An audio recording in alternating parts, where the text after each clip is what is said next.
হ্যাঁ, আমি কি কোনো অমুসলিম কোনো ভাইয়ের কাছ থেকে কোনো প্রশ্ন নিতে পারি? ওখানে কোনো অমুসলিম ভাই আছেন? ঠিক আছে ভাই, আপনার প্রশ্নটি করুন। আমি নেলসন ম্যান্ডেলা একজন মেডিকেল এক্সিকিউটিভ হিসেবে কাজ করছি। আমি অনেক জায়গায় লেখা দেখেছি যে শান্তি হলো ইসলাম। এটা ভালো কথা। তা সেটা যে যাই মনে করুক না কেন, অমুসলিমদের মধ্যে, খ্রিস্টান লোকদের মধ্যে, হিন্দু লোকদের মধ্যে একটা ভুল ধারণা আছে যে, এমনকি মুসলমানদের মধ্যে এটা আছে যে মুসলমান হওয়া মানে উদ্ধত। এটা কেন হবে? আবার একজন মানুষ হিসেবে আমি ঈশ্বরে বিশ্বাস করি, একক ঈশ্বরে। এমনকি আমি যিশুও বলি না। আমি কি ঈশ্বরের দূতের উপর বিশ্বাস না রেখেও ইসলাম ধর্মে নিজেকে দীক্ষিত করতে পারি? দয়া করে আগে শুনুন, দূত বা নবীকে না মেনে কি আমি সেটা করতে পারি? এই অবস্থায় আমি যদি নিজেকে ধর্মান্তরিত করি, সবাই আমাকে যে নামে চেনে, নেলসন ম্যান্ডেলা, ধর্মান্তরিত হলেও আমি কি এই নামটা রাখতে পারবো? ভাই দুটো প্রশ্ন করেছেন।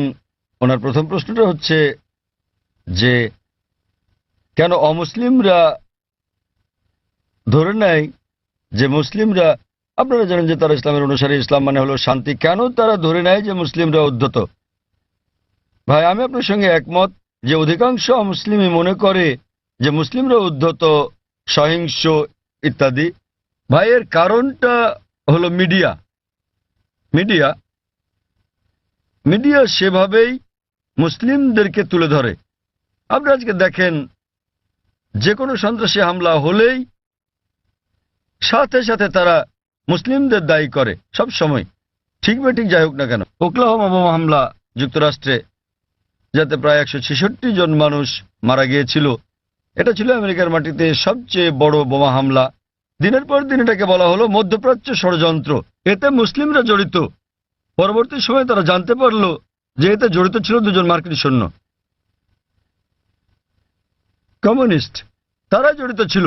এটা সংক্ষিপ্ত সংবাদে এলো, শেষ ঘটনা শেষ। তো মুসলমানদের ব্যাপারে হলে শিরোনামে চলে আসে, আর অমুসলিমরা জড়িত থাকলে এটা সংক্ষিপ্ত সংবাদ।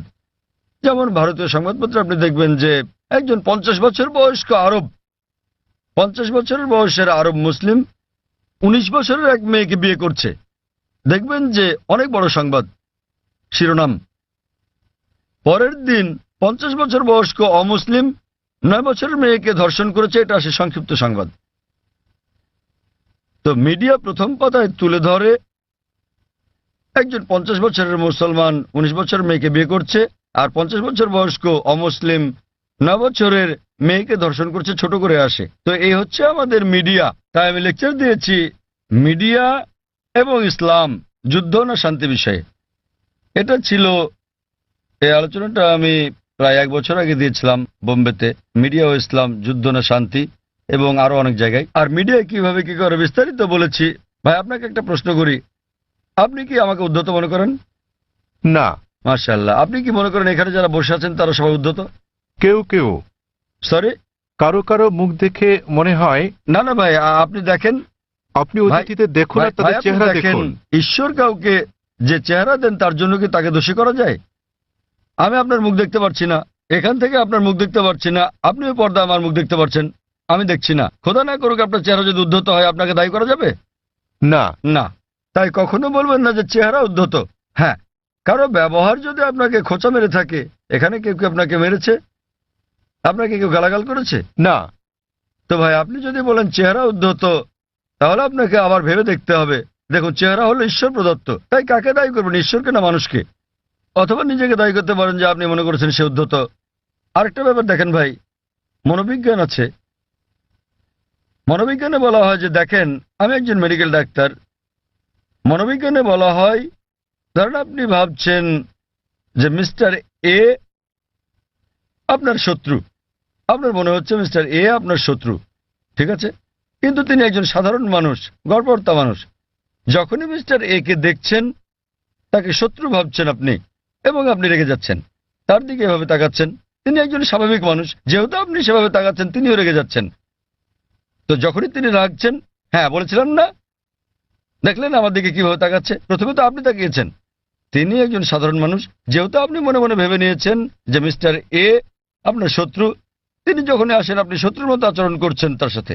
তিনি স্বাভাবিক, কিন্তু আপনি তাকে দেখছেন, তার চলাফেরা দেখছেন, রেগে তাকাচ্ছেন। তিনি ভাবছেন এই লোকটা আমার দিকে রেগে তাকাচ্ছে, তাই তিনিও রেগে যাচ্ছেন। তখন আপনি বলছেন দেখেন আমার দিকে কিভাবে তাকাচ্ছে, কিন্তু শুরু করেছে কি আপনি। তো এই মনস্তাত্ত্বিক মিডিয়া মানুষের মনের মধ্যে মাকড়সার জাল তৈরি করে দিয়েছে। মিডিয়ার ফাঁদ হচ্ছে মুসলমানরা উদ্ধত, সন্ত্রাসী, সহিংস, আপনাকে মেরে ফেলবে। তো আপনি খুব সাবধান হয়ে গেলেন, মানুষের মুখের দিকে তাকাচ্ছেন, হয়তো কেউ সন্ত্রাসীর মতো দেখতে। কারণ যখনই তারা বলছে সন্ত্রাসী, মাথায় টুপি পরিয়ে দিচ্ছে। তো যখনই মাথায় টুপি পরা কাউকে দেখছেন আপনি ভাবছেন সন্ত্রাসী। তো আসলে এটা হলো মিডিয়া যেভাবে বিষয়টাকে দেখাচ্ছে। তাই টুপির সাথে আমি স্যুট পরি, পশ্চিমা পোশাক এবং ইসলামী পোশাক, আর পাজামাও আমার গোড়ালির উপরে, তো আমি এটা মিশ্রণ করি। মিশ্রণ হলো পশ্চিমা সংস্কৃতির হালাল কিছু আমি নিতে পারি, কিন্তু আমি মাথায় টুপি পরি। তো আসলে এটা হলো মিডিয়া। কিন্তু এমনিতে হ্যাঁ, সমাজে কিছু বিপদগামী লোক থাকতে পারে। আমি বলছি না যে নিজেদের মুসলমান দাবি করা সকল মুসলমানই ভালো লোক, সকল ধার্মিক মুসলমান ভালো, কিন্তু মুসলমান নামধারী সবাই ধার্মিক মুসলমান নাও হতে পারে। ভাই আপনি বলেন তো, ভারতের সবচেয়ে বেশি ভারতীয়কে কারা হত্যা করেছে? কারা? আপনি কি জানেন? না। কাশ্মীর। কাশ্মীর জানেন তো? কাশ্মীর, হ্যাঁ। হ্যাঁ, আপনি কোথায় শুনেছেন? মিডিয়ায়। একদম ঠিক, কাশ্মীর। কিছু হলে কাশ্মীরি মুসলমান জিহাদি, ঠিক তো? ভাই আপনি কি জানেন ভারতের সবচেয়ে বেশি লোকদের কারা হত্যা করেছে? হয়তো কাশ্মীরিরা, তাই তো? না, আপনার কি মনে হয়, আপনি কি মনে করেন হয়তো তারাই? হয়তো। হয়তো, ঠিক আছে। এটা একদম অবাস্তব কথা। আপনি কি জানেন আসামে কতজন লোককে হত্যা করা হচ্ছে? উলফা, উলফার নাম শুনেছেন হয়তো? হয়তো সংক্ষিপ্ত সংবাদে, তাই তো? সংক্ষিপ্ত শিরোনামে নয়। উলফা হচ্ছে একটা হিন্দু সন্ত্রাসী সংগঠন। তাদের প্রধান উদ্দেশ্য হলো মুসলিমদের হত্যা করা। তারা কাশ্মীরি বিদ্রোহীদের চেয়েও বেশি হামলা করে থাকে, কিন্তু সংবাদে খুব কমই তাদের শোনা যায়। আপনি কি মাওবাদীদের জানেন? মাওবাদীরা তারা ভারতের ৬৬টি জেলার মধ্যে থেকে পুলিশের ভাষ্যমতে ১৫০টিরও বেশি জেলা দখল করে আছে। তাদের কাছে ভারতীয় সেনাবাহিনীর চেয়ে আধুনিক অস্ত্র আর গোলাবারুদ বেশি আছে। তাদের কাছে রকেট লঞ্চারও আছে। আপনি কি জানেন আধা কিলোমিটার দূর থেকেও তারা পুলিশ ফাঁড়ি ধ্বংস করে দেয়? এগুলো সংবাদে ছোট করে আসে। হ্যাঁ স্যার। তারা ভারতের জন্য কাশ্মীরিদের চেয়েও বড় বিপদ। কাশ্মীরিরা শুধু কাশ্মীরেই গোলাগুলি করে। সেটা ঠিক না বেঠিক পরে আলোচনা করব। তাদের এই যুদ্ধ ন্যায় কি অন্যায় পরে আলোচনা করতে পারবো, ঠিক না বেঠিক। কিন্তু তারা স্থানীয় আর মাওবাদীরা পুরো দেশ কব্জা করছে, এবং সরকার মাওবাদীদের চেয়ে কাশ্মীরিদের নিয়ন্ত্রণ করতে বেশি টাকা খরচ করছে। আমাদের বুঝতে হবে যে এই হচ্ছে মিডিয়া। এটা মূলত মিডিয়াই। সব সমাজে খারাপ জিনিস আছে। মিডিয়া সমাজে দুষ্ট লোকদের খুঁজে বের করে এবং তুলে ধরে এভাবে যে মুসলিম মাত্র এরকম। আমি নিশ্চিত কিছু কিছু লোক মুসলমান হওয়া সত্ত্বেও অপরাধী, যারা হয়তো নিষ্পাপ লোকদের হত্যা করে থাকে। তারা কোরআনের বিরোধী। কিন্তু আরো বেশি অমুসলিম রয়েছে যারা আরো বড় অপরাধী, যারা আরো বেশি ভারতীয়কে হত্যা করছে, কিন্তু মিডিয়া তাদের তুলে ধরছে না। তা আপনার প্রথম প্রশ্নের উত্তরে বলা যায় যে এর জন্য মিডিয়ায় দায়ী। আর তা না হলে আপনি এখানে দাঁড়িয়ে থাকতেন না, ঠিক তো? চিন্তা করেন, আপনি হাজার হাজার লোকের সামনে দাঁড়িয়ে আমাকে প্রশ্ন করছেন। আমি এটা হ্যাঁ, ভাবিনি। সেটাই প্রশ্ন করা। যদি আপনি নিশ্চিত হতেন তাহলে আমাকে প্রশ্ন করতেন না, তাই তো? তো এটাই হচ্ছে প্রমাণ যে যদিও আপনি মিডিয়ার কথা শোনেন কিন্তু তাদেরকে পুরোপুরি বিশ্বাস করেন না। তাই আমরা আপনার মতো লোকদের সম্মান করি। নেলসন ম্যান্ডেলা, আর এটা আমাকে দক্ষিণ আফ্রিকার সেই মহান নেতার কথা মনে করিয়ে দেয়, নেলসন ম্যান্ডেলা। এবার আপনার দ্বিতীয় প্রশ্নে আসি। আপনি বলেছেন যে আপনি একজন খ্রিস্টান এবং যীশু খ্রিস্টের উপর বিশ্বাস স্থাপন করেন। আপনি জানতে চেয়েছেন আমি কি ইসলাম গ্রহণ করতে পারি, মুসলমান হতে পারি? রাসূলকে বিশ্বাস না করে আপনি বোঝাতে চেয়েছেন নবী মোহাম্মদকে বিশ্বাস না করার কথা, ঠিক? হ্যাঁ। দূত বলতে তো যীশু খ্রিস্টকেও একজন দূত বলা যায়। কারণ হ্যাঁ, কারণ আমার জন্ম এবং বেড়ে ওঠা খ্রিস্টান পরিবারে, হ্যাঁ, ঠিক। খ্রিস্টান নিয়ম নীতিতে আমি এখনো পর্যন্ত শুধু যীশু খ্রিস্ট সম্বন্ধে জানি, মোহাম্মদ সম্বন্ধে জানি না। ঠিক, ঠিক আছে। সেই জন্য আমি বলছিলাম এ কারণে না যে আপনি নবী মোহাম্মদের বিপক্ষে। না, মোটেও তার হ্যাঁ, বিপক্ষে ভাই নয়। একটা সুন্দর প্রশ্ন করেছেন। এই পরিস্থিতিতে আমি ইসলাম গ্রহণ করলে মানুষ কিভাবে আমাকে দেখবে? ঠিক ঠিক ভাই, একটা সুন্দর প্রশ্ন। আর আমাকে কি নামও পরিবর্তন করতে হবে? কারণ আমার ড্রাইভিং লাইসেন্স, পাসপোর্ট সরকারি সম্পত্তি সব আপনার এই এই নামে নেলসন করা ম্যান্ডেলার আছে। নামটা পরিবর্তন করতে হবে কিনা? ভাই একটা ভালো প্রশ্ন করেছেন যে খ্রিস্টান পরিবারের জন্মের কারণে তিনি আগের নবীদের সম্বন্ধে জানেন, তিনি যীশু খ্রিস্টের সম্পর্কেও জানেন, ইসলাম ধর্ম সম্পর্কে পড়েছেন, তিনি ইসলামের দর্শনে একমত, ইসলাম গ্রহণও করতে চান, কিন্তু নবী মোহাম্মদ সাল্লাল্লাহু আলাইহি ওয়াসাল্লাম সম্পর্কে তেমন কিছু জানেন না। ঠিক আছে, হ্যাঁ, এই কারণে তিনি নবী মোহাম্মদ সাল্লাল্লাহু আলাইহি ওয়াসাল্লামের উপর বিশ্বাস না এনে ইসলাম গ্রহণ করতে পারবেন কিনা, এই তার প্রশ্ন। আর তাকে তো নাম পাল্টাতে হবে কিনা? প্রথম প্রশ্নের ব্যাপারে বলা যায় যে আপনি একজন মুসলিম হতে পারবেন না যতক্ষণ পর্যন্ত সকল নবীর উপর বিশ্বাস আনবেন না। আমাদের সেই সকল নবীগণের উপরও বিশ্বাস আনতে হবে যাদের নাম কোরআনে আছে। তিনি যদি আল্লাহর একজন দূত হয়ে থাকেন, তাদের আমাদের ভালোবাসতে হবে, সম্মান করতে হবে। আর আপনার জানার জন্য বলছি, ইসলাম হলো একমাত্র খ্রিস্টান ধর্ম বিশ্বাস যা বিশ্বাসের একটি ধারা হিসেবে যীশু খ্রিস্টকে বিশ্বাসের কথা বলেছে। কোন মুসলিমই মুসলিম নয় সে যদি যীশু খ্রিস্টের উপর বিশ্বাস স্থাপন না করে। আমরা বিশ্বাস করি যে তিনি আল্লাহ সুবহানাহু ওয়া তাআলার সর্বশক্তিমান আল্লাহর সবচেয়ে প্রভাবশালী নবীগণের একজন। আমরা বিশ্বাস করি যে তিনি মসীহ, যাকে বলা হয় খ্রিস্ট। আমরা বিশ্বাস করি যে তিনি অলৌকিকভাবে জন্মগ্রহণ করেছিলেন কোনো পুরুষের হস্তক্ষেপ ছাড়াই, যা অনেক আধুনিক খ্রিস্টানই বিশ্বাস করে না। আমরা বিশ্বাস করি যে তিনি আল্লাহর অনুমতি নিয়ে মৃতকে জীবন দান করেছিলেন। আমরা বিশ্বাস করি যে তিনি জন্মান্ধ এবং কুষ্ঠরোগীকে আল্লাহর সাহায্য নিয়ে ভালো করেছিলেন। খ্রিস্টান এবং মুসলিমরা এখানে একসাথে চলে। কিন্তু কেউ প্রশ্ন করতে পারে, তাহলে দুটোর পার্থক্য কোথায়? দুটোর পার্থক্য হচ্ছে, অনেক খ্রিস্টানই বিশ্বাস করেন যে যীশু খ্রিস্ট বা ঈসা আলাইহিস সালাম নিজের অমরত্ব দাবিদার। তিনি বলেন যে তিনি ঈশ্বর। প্রকৃতপক্ষে আপনি যদি বাইবেল পড়েন, দেখবেন কোথাও এমন একটাও নিঃশর্ত বক্তব্য নেই সমগ্র বাইবেলে যেখানে যীশু খ্রিস্ট বা ঈসা আলাইহিস সালাম নিজে বলেছেন যে আমি ঈশ্বর অথবা তোমরা আমার উপাসনা করো।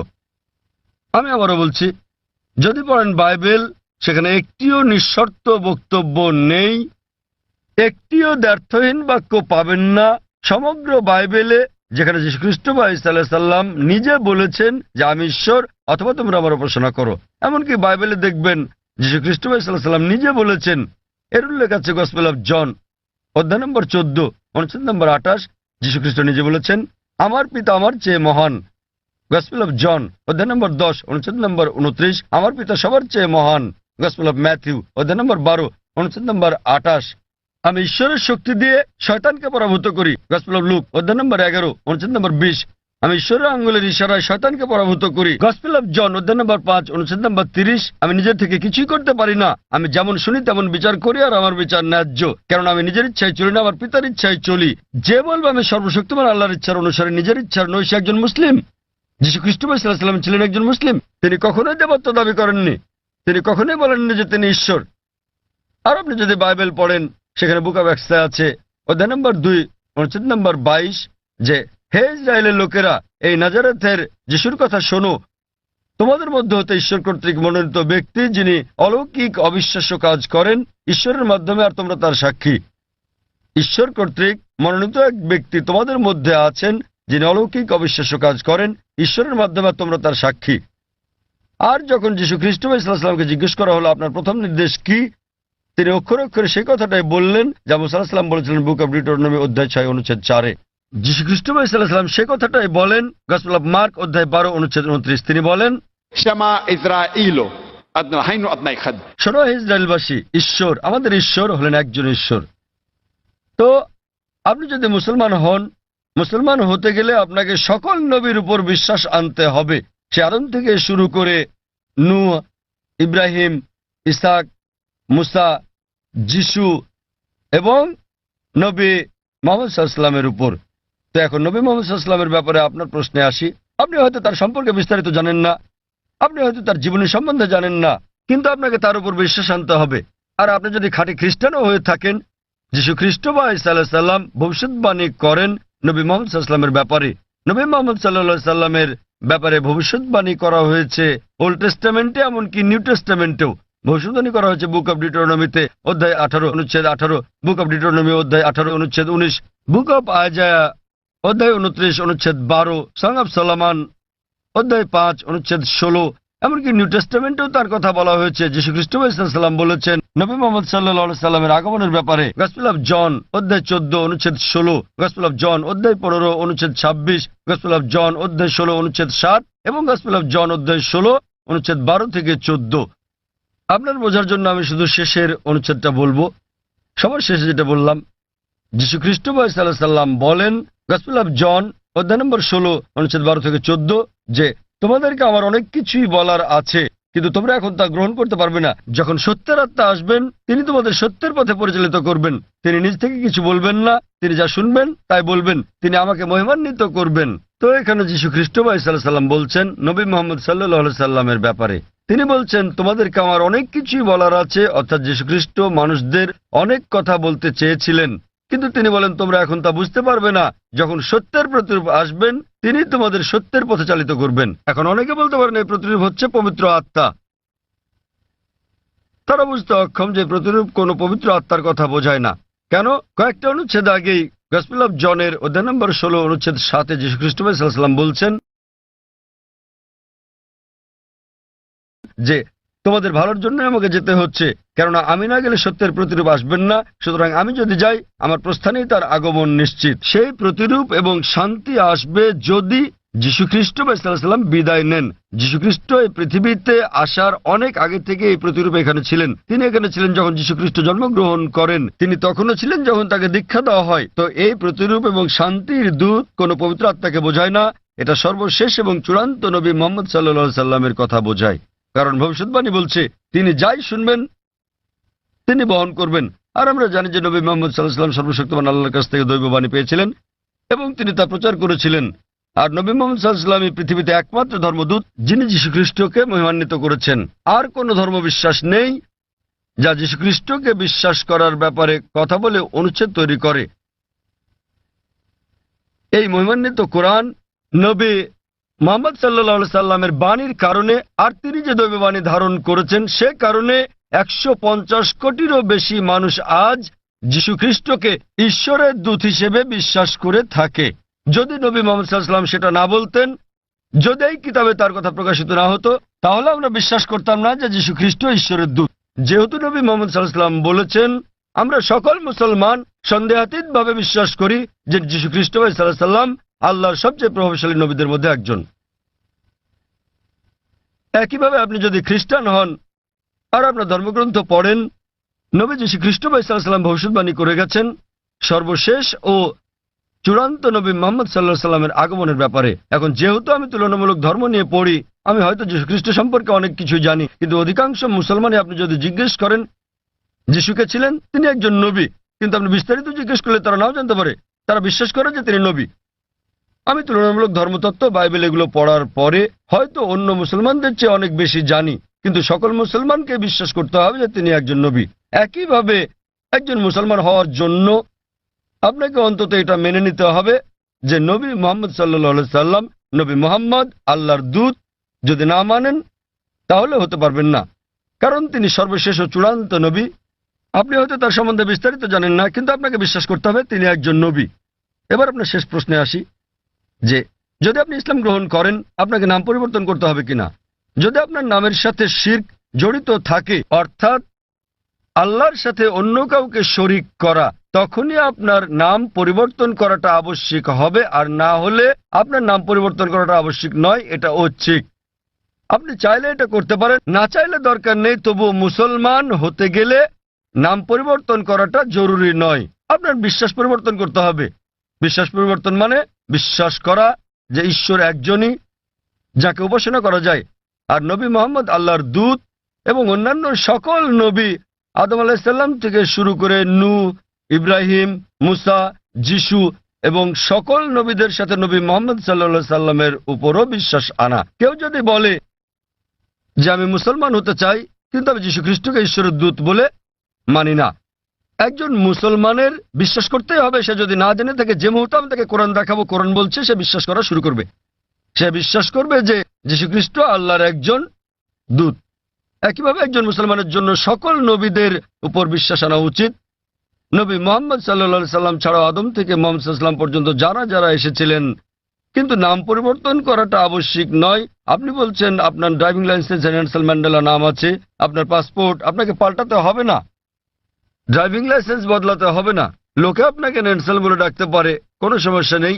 কিন্তু তারপরেও আপনার মনে যে ঈশ্বর মাত্র একজনই, যাকে উপাসনা করা যায়, তিনি ছাড়া আর কাউকে নয়, এবং নবী মুহাম্মদ ঈশ্বরের একজন দূত। বাকি সকল নবী সহ আদম থেকে শুরু করে যিশু মোহাম্মদ সাল্লাল্লাহু আলাইহি সাল্লাম। তো আপনি কি বিশ্বাস করেন যে মোহাম্মদ ঈশ্বরের একজন দূত ভাই নেনসন? হ্যাঁ স্যার। আমি যদি বলি যে আপনার নাম নেনসেলই রাখতে পারেন, বিশ্বাস করবেন যে মোহাম্মদ ঈশ্বরের একজন দূত? হ্যাঁ স্যার। আপনি হয়তো তার সম্পর্কে বেশি কিছু জানেন না। আপনি হয়তো জানেন না যে তিনি কোথায় জন্মগ্রহণ করেন। যদি জানেন তো ভালো, কিন্তু এটা বাধ্যতামূলক নয়। তখন বিশ্বাস করবেন যে নবী মুহাম্মদ সাল্লাল্লাহু আলাইহি ওয়াসাল্লাম ঈশ্বরের দূত? হ্যাঁ স্যার। আপনি বিশ্বাস করেন? হ্যাঁ। আপনি হয়তো বিস্তারিত জানেন না, তাও বিশ্বাস করেন? হ্যাঁ। আপনি বিশ্বাস করেন যে ঈশ্বর একজনই? হ্যাঁ। আপনি কি মানেন যে যীশু খ্রিস্ট ঈশ্বর নন? যিশু ঈশ্বর নন, যিশু ঈশ্বরের একজন দূত। খুব ভালো, মাশাআল্লাহ। তো আপনি কি শাহাদাত পড়তে চান? হ্যাঁ আচ্ছা, অবশ্যই। আমি আরবিতে বলবো, আপনি সাথে সাথে বলবেন। আপনি কি মানেন যে ঈশ্বর একজন? হ্যাঁ। আপনি কি মানেন যে নবী মুহাম্মদ সাল্লাল্লাহু আলাইহি ওয়াসাল্লাম ঈশ্বরের একজন দূত? আপনি কি মানেন যে যীশু খ্রিস্ট ঈশ্বরের একজন দূত? হ্যাঁ। কেউ কি আপনাকে জোর করছে গ্রহণ করতে ইসলাম? না। কেউ আপনার উপর চাপ প্রয়োগ করছে? না। কোনো অর্থনৈতিক চাপ, টাকা? না। টাকার কোনো হ্যাঁ। ব্যাপার নেই। তো আপনি মন থেকেই বলছেন, হ্যাঁ। আপনার নিজের ইচ্ছাতে, হ্যাঁ। কোনো চাপ নেই আপনার উপর। বেশ, না। আমি আরবিতে বলবো, আপনি সাথে সাথে বলবেন। আশহাদু আশহাদু আল্লাহ আল্লাহ ইলাহা ইলাহা ইল্লাল্লাহ ইল্লাল্লাহ ওয়া আশহাদু ওয়া আশহাদু আন্না আন্না মুহাম্মাদান মুহাম্মাদান আবদুহু আবদুহু ওয়া রাসূলুহু। ওয়া রাসূলুহু। মাশাআল্লাহ। আমি সাক্ষ্য দিচ্ছি আমি সাক্ষ্য দিচ্ছি যে যে কোনো উপাস্য নেই কোনো উপাস্য নেই আল্লাহ ছাড়া, আল্লাহ ছাড়া, এবং এবং নবী মুহাম্মদ নবী মুহাম্মদ হলেন হলেন আল্লাহর দূত আল্লাহর দূত এবং আল্লাহর বান্দা। এবং আল্লাহর বান্দা। মাশাআল্লাহ। ভাই, আপনি এখন মুসলিম এবং আপনি আল্লাহর কাছে প্রার্থনা করেন যেন তিনি আপনাকে হিদায়াত দেন এবং ইনশাআল্লাহ জান্নাতে জায়গা দেন। এই জীবন হলো পরকালের জন্য পরীক্ষা। তিনি আপনাকে ইনশাআল্লাহ জান্নাতে নিয়ে যাবেন। এবং আমি অন্যান্য ভাইদের প্রতি বলবো যে যখনই কেউ গ্রহণ করবেন ইসলাম, আপনারা বিষয়টার প্রতি খেয়াল রাখবেন এবং আন্তরিকভাবে সহযোগিতা করবেন, আরও সহনশীল হবেন। কারণ আমাদের দিনে একজন নতুন মানুষ আসছেন, তাকে আপনার সামর্থ্য অনুযায়ী সাহায্য সহযোগিতা করুন। এবং ইনশাআল্লাহ আমি দোয়া করছি আপনি আপনার নাম নেলসনই রাখতে পারেন। আপনাকে নাম বদলাতে হবে না, এটা আসলে আবশ্যিক নয়। আপনাকে নাম বদলাতে হবে না, আপনার নাম নেলসনই রাখতে পারেন এবং একই সাথে একজন ধার্মিক মুসলিম হতে পারবেন। কোরআন বুঝে পড়ার চেষ্টা করবেন এবং যতটুকু নির্দেশনা আপনি পাবেন ইনশাআল্লাহ তা প্রয়োগ করেন। এবং আমি আপনাকে অনুরোধ করছি আমার জন্য দোয়া করবেন। ধন্যবাদ স্যার।